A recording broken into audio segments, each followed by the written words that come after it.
ayoko magsinungaling sa'yo, Brad. Pero honestly, never nawala yung nararamdaman ko para kay Diana. Alam ko na dapat hindi ko in-entertain yung nararamdaman ko na yun. Kasi nga, mas okay pa nga na nakikita ko yung masaya. Honestly, hindi ako nagagalit na sinabi mo sa akin yan. Actually, mas kampante nga ako ngayon eh. Dahil alam ko, kapag one day wala na ako, may napang tao magmamahal sa kanya. Yung ano naman eh. Alam mo, sabi ko sa'yo, huwag kang mag-isip ng kung ano-ano. Tandaan mo, Brad, si Diana, para lang siya sa'yo. Tsaka itong gabing to, parang sa inyo dalawa. Kaya dapat, enjoy mo na to.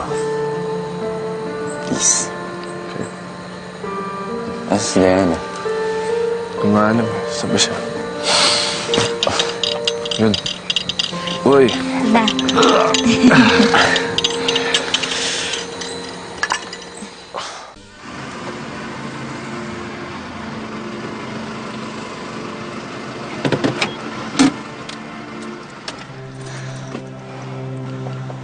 Joaquin, salamat. Kung hindi mo sinabi sa akin, hanggang ngayon litong-lito pa rin ako.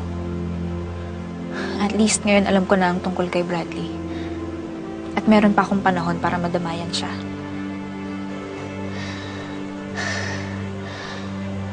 Alam kong pinipigilan niya lang. Pero hirap na siya sa sitwasyon niya. Pues ako parang dinudurog ang puso ko pag nasasaktan siya.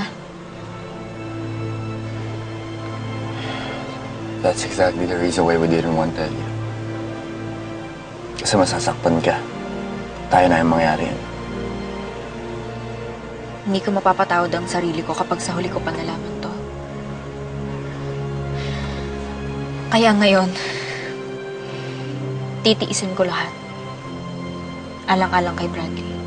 Alam ko naman yan yung sasabihin mo eh. Kaya sinabi ko na rin sa'yo. Hindi tama na naglihim pa kami ng ate mo sa'yo. Si Ate Ashley. Alam niya yung tungkol kay Bradley?